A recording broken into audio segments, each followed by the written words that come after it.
कोई भी vector space तीन कंपोनेंट से मिलकर बनता है। कौन कौन से कंपोनेंट्स हैं वो? वेक्टर स्पेस, हर वेक्टर स्पेस को हम देख सकते हैं वो तीन कंपोनेंट से मिलकर बनता है।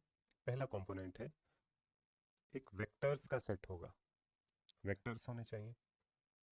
दूसरा स्केलर्स का एक सेट होना चाहिए। और तीसरा कुछ रूल्स होंगे जो इन वेक्टर्स इन स्केलर्स के ऊपर लगेंगे। किस तरीके से ये वेक्टर्स ऑपरेट करेंगे और किस तरीके से स्केलर्स ऑपरेट करेंगे, वो रूल्स होंगे। इन तीनों चीज़ों से मिलके वेक्टर स्पेस बनता है। वेक्टर्स का क्या यूज़ होता है? वेक्टर्स का यूज़ होता है वेक्टर एडिशन में।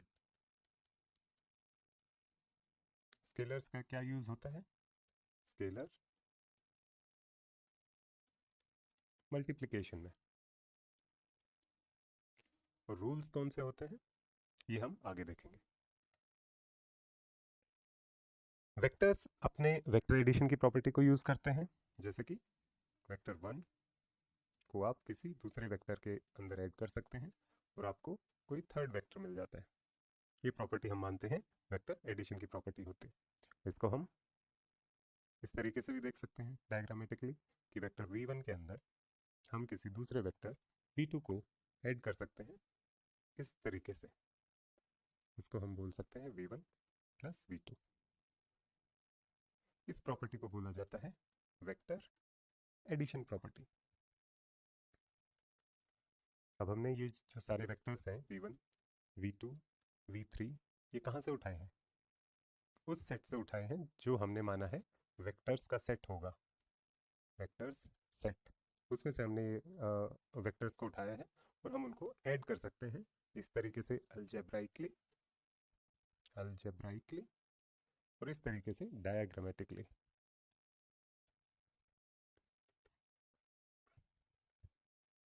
इसके अलावा स्केलर्स जो होते हैं उनको वेक्टर्स के साथ मल्टीप्लाई किया जाता है और इससे वेक्टर्स की लेंथ को चेंज किया जाता है। जिस तरीके से आप देख सकते हैं कि किसी स्केलर को, स्केलर क्या होते हैं? वन डायमेंशनल क्वांटिटीज, जैसे कि 2 है। 2 को आप किसी वेक्टर से मल्टीप्लाई कर सकते हैं। मान लिया v1 वेक्टर से मल्टीप्लाई करते हैं तो क्या होता है, इस v1 वेक्टर की जो लेंथ है वो डबल हो जाती है। इसको अगर डायग्राम की फॉर्म में अगर हम देखेंगे तो ये अगर वेक्टर v1 है तो अगर ट्वाइस v1 होगा तो वो वेक्टर v1 का पैरेलल वेक्टर होगा पर उसकी लेंथ v1 से डबल होगी। तो ये स्केलर मल्टीप्लिकेशन होता है, स्केलर मल्टीप्लिकेशन। जो तीसरी प्रॉपर्टी हमने बताई कि जो वेक्टर स्पेस होगा उसमें एक तो वेक्टर्स का सेट होगा, एक स्केलर्स का सेट होगा और तीसरा एक रूल्स का सेट होगा। ये सेट मैथमेटिकल सेट नहीं होगा। तीसरी प्रॉपर्टी होगी कि कुछ रूल्स होंगे जो इस वेक्टर्स के सेट पर और इस स्केलर्स के सेट के ऊपर लागू होंगे। वो अलजेब्राइक रूल्स क्या बताएंगे? वो अलजेब्राइक रूल्स बताएंगे पहली बात कि जो वेक्टर्स हैं उनको ऐड किस तरीके से किया जाएगा, और दूसरी बात कि जो स्केलर है, मान लिया स्केलर का सेट, मान लिया स्केलर्स का सेट है f, वेक्टर्स का सेट है v, तो ये रूल्स कैसे लागू होंगे कि आप किस तरीके से स्केलर को किसी वेक्टर के साथ मल्टीप्लाई करेंगे, किस तरीके से किसी स्केलर को किसी वेक्टर के साथ मल्टीप्लाई किया जाएगा, वो क्या रूल्स होंगे। तो हर एक वेक्टर स्पेस के तीन कंपोनेंट्स होते हैं, वेक्टर, स्केलर्स, और वो कुछ रूल्स जो वेक्टर्स और स्केलर्स के ऊपर लगते हैं। जो वेक्टर्स होते हैं उसमें वेक्टर एडिशन किया जाता है और स्केलर्स का यूज़ किया जाता है वेक्टर्स के साथ मल्टीप्लिकेशन करने के लिए। अब देखते हैं कि वो कौन से रूल्स हैं जो वेक्टर एडिशन पे लगते हैं। रूल्स ऑफ वेक्टर एडिशन, क्या रूल्स होते हैं? सबसे पहला रूल है, ये बहुत ही सिंपल रूल्स हैं, कॉमन सेंस वाले रूल्स हैं पर इंपॉर्टेंट है। पहला है एसोसिएटिव प्रॉपर्टी या एसोसिएटिव रूल। एसोसिएटिव रूल क्या होता है कि अगर हम वेक्टर्स को ऐड कर रहे हैं, या तो आप v2 v3 को पहले ऐड कीजिए और उसके अंदर v1 को ऐड कीजिए, या आप v1 v2 को पहले ऐड कीजिए और उसके बाद v3 को ऐड कीजिए। इससे कोई फर्क नहीं पड़ेगा कि किस ऑर्डर में पहले किन्हीं दो को ऐड किया जा रहा है, फिर फर्स्ट को ऐड किया जा रहा है, या फर्स्ट टू को किया जा रहा है फिर थर्ड को किया जा रहा है। इससे फर्क नहीं पड़ेगा। और इस प्रॉपर्टी को बोला जाता है एसोसिएटिव प्रॉपर्टी। किस तरीके से एसोसिएट करते हो आप, पहले v2 v3 को साथ में लेके आते हो और बाद में v1 लाते हो, या v1 v2 को साथ में लाते हो और बाद में v3 को लाते हो, इससे फर्क नहीं पड़ेगा। दूसरा रूल वेक्टर एडिशन का होता है कम्यूटेटिव प्रॉपर्टी, कम्यूटेटिव रूल। ये भी बहुत सिंपल रूल है। इसमें क्या है कि वेक्टर v1 के अंदर आप v2 को ऐड कीजिए या v2 के अंदर v1 को ऐड कीजिए, इससे फ़र्क नहीं पड़ेगा कि आपने पहले कौन सा वेक्टर लिया है। v1 में v2 ऐड कीजिए या v2 में v1 ऐड कीजिए, दोनों बातें बराबर होनी चाहिए। तो इस रूल को बोला जाता है कम्यूटेटिव रूल। जो थर्ड रूल है वो है identity property, identity rule. Identity property क्या बोलते हैं कि जब भी कोई सेट होता है, जब भी कोई सेट होता है वेक्टर्स का जो हम कंसिडर कर रहे हैं, उसमें एक वेक्टर आइडेंटिटी वेक्टर ज़रूर होगा। एक वेक्टर उस ग्रुप का, उस सेट का आइडेंटिटी वेक्टर ज़रूर होगा। जब एडिशन किया जाता है तो आइडेंटिटी माना जाता है 0 को, जब मल्टीप्लिकेशन किया जाता है तो आइडेंटिटी माना जाता है 1 को। ऐसा क्यों? अब देखिए, आइडेंटिटी क्या होता है कि किसी भी वेक्टर में अगर आप आइडेंटिटी को ऐड करोगे, आइडेंटिटी वेक्टर को ऐड करोगे, तो वो वेक्टर अनचेंज्ड रहना चाहिए। ऐसा ही होता है। तो जो वेक्टर एडिशन होगा, तो इसलिए हम एडिशन वाले आइडेंटिटी की बात कर रहे हैं, इसको बोलते हैं एडिटिव आइडेंटिटी। 0 वेक्टर होगा additive identity, additive identity, additive identity element. और अगर मल्टीप्लिकेशन का यूज़ करेंगे तो 1 यूज़ करेंगे, वो हम आगे देखेंगे। तो ये 3 रूल हो गए, एसोसिएटिव, कम्यूटेटिव, आइडेंटिटी। एक फोर्थ रूल होता है वेक्टर एडिशन का, उसको बोलते हैं इनवर्स, इनवर्स प्रॉपर्टी।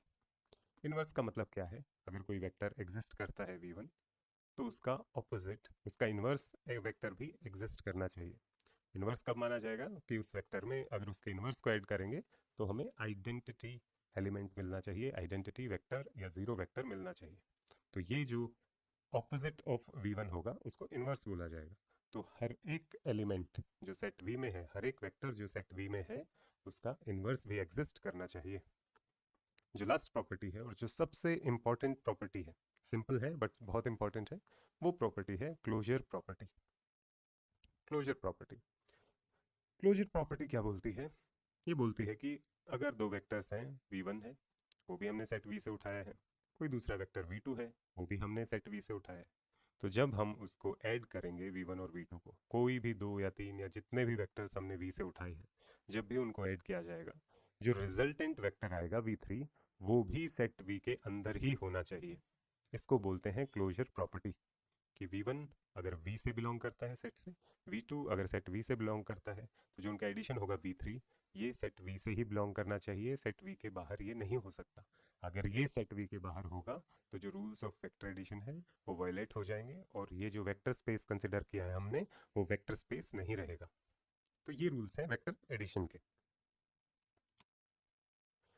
जो ग्रुप, जो सेट ऑफ वेक्टर्स या group of vectors in properties को ओबे करता है, उन सभी ग्रुप्स को क्या बोला जाता है? Abelian group.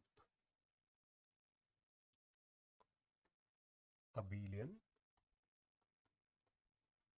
ग्रुप। जो भी group of elements in 5 properties जो हमने देखी वेक्टर एडिशन की, अगर उनको फॉलो करता है तो उस ग्रुप को अबेलियन ग्रुप बोला जाता है। कौन कौन सी 5 प्रॉपर्टी देखी हमने? एसोसिएटिव, कम्यूटेटिव,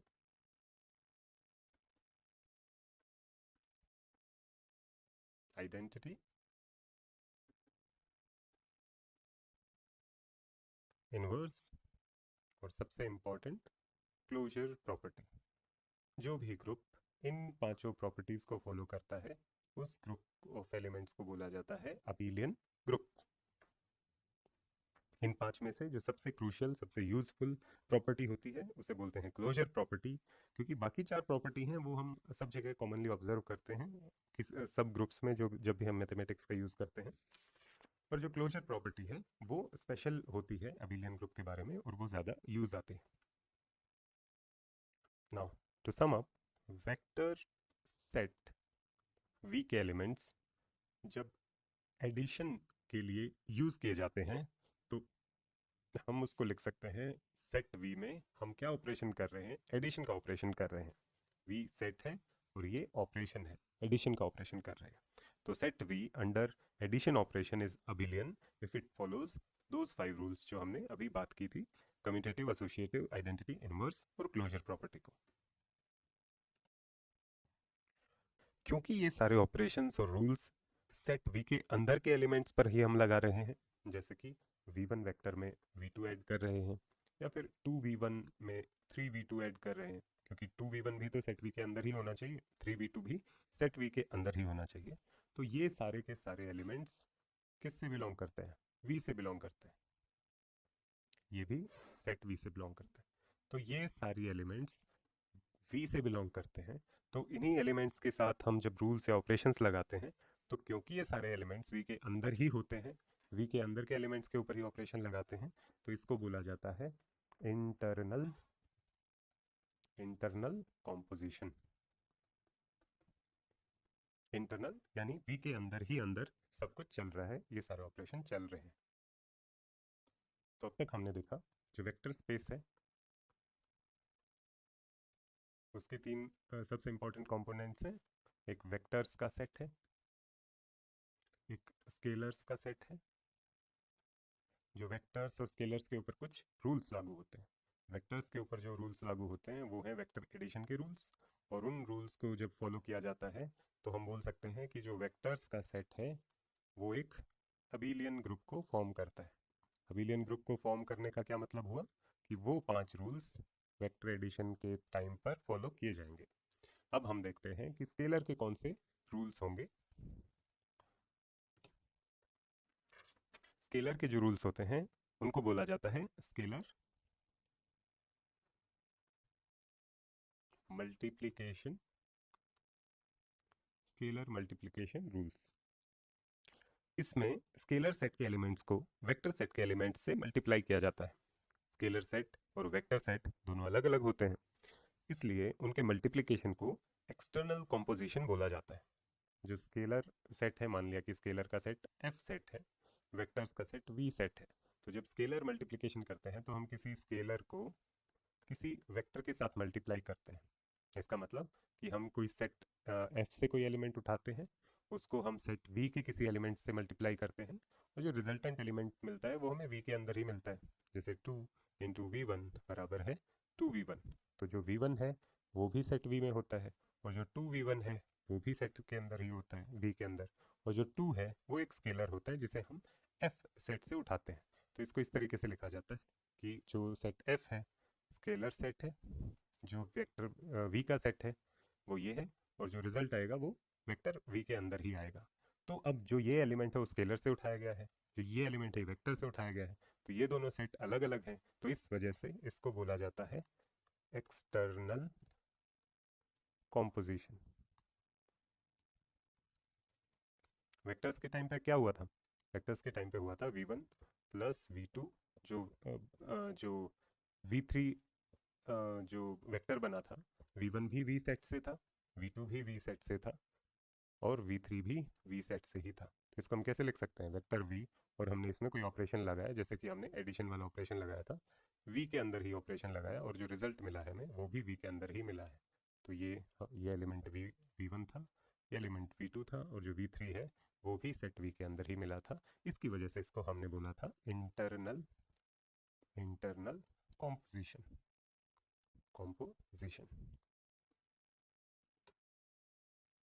जब हम स्केलर को किसी वेक्टर के साथ मल्टीप्लाई करेंगे तो उसके रूल्स क्या होंगे, रूल्स ऑफ स्केलर मल्टीप्लिकेशन। पहला रूल होगा कि अगर हमने कोई अल्फा लिया है जो स्केलर के सेट से है, और मान लिया कि 2 वेक्टर ले लिए एक्स वाई वी सेट से, तो इसमें बोला जाता है कि अगर हम स्केलर को वेक्टर के एडिशन से अगर मल्टीप्लाई करते हैं तो वो उसी के बराबर होना चाहिए कि स्केलर को हम सेपरेटली अगर दोनों से मल्टीप्लाई करके ऐड करें, तो पहले वेक्टर को ऐड करने के बाद स्केलर से मल्टीप्लाई कीजिए या सेपरेटली दोनों को मल्टीप्लाई कीजिए, उससे फर्क नहीं पड़ना चाहिए। पहला रूल तो ये है स्केलर मल्टीप्लिकेशन का। दूसरा, अगर मान लिया कि अभी तक हमने क्या लिया था, अल्फा लिया था स्केलर से, मान लिया एक बीटा भी ले लेते हैं स्केलर सेट से, तो अगर हम उन स्केलर्स को ऐड करके किसी वेक्टर से मल्टीप्लाई कर रहे हैं या उनको सेपरेटली उसी वेक्टर से मल्टीप्लाई कर रहे हैं तो कोई फ़र्क नहीं पड़ना चाहिए, ये रूल भी फॉलो होना चाहिए। कॉमन रूल्स है, सिंपल है पर इम्पॉर्टेंट है।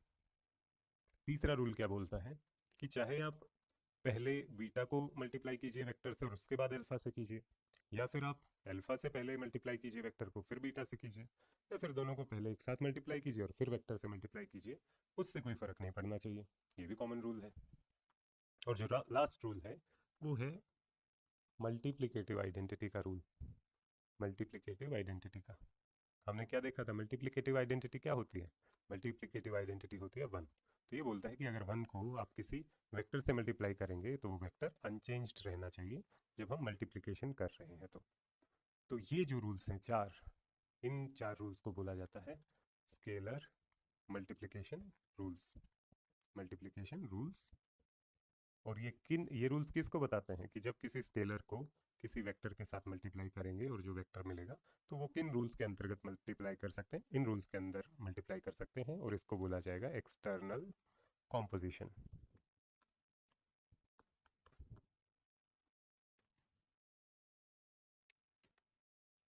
तो हम कंक्लूड करते हैं वेक्टर स्पेस को।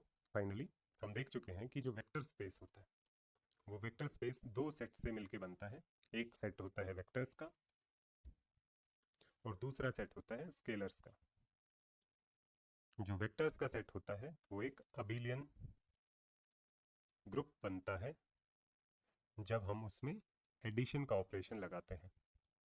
एडिशन का ऑपरेशन लगाते हैं मतलब जब सेट वी के अंदर हम एडिशन के ऑपरेशंस को लगाते हैं तो ये सेट 5 रूल्स को फॉलो करता है। वो 5 रूल्स इस सेट को एक अबिलियन ग्रुप बनाते हैं। पहली बात तो ये। दूसरा, स्केलर मल्टीप्लिकेशन जो एक्सटर्नल कॉम्पोजिशन है एफ इंटू वी जो हमें वेक्टर देता है, स्केलर मल्टीप्लिकेशन वो 4 मल्टीप्लिकेशन वाले रूल्स को फॉलो करेगा।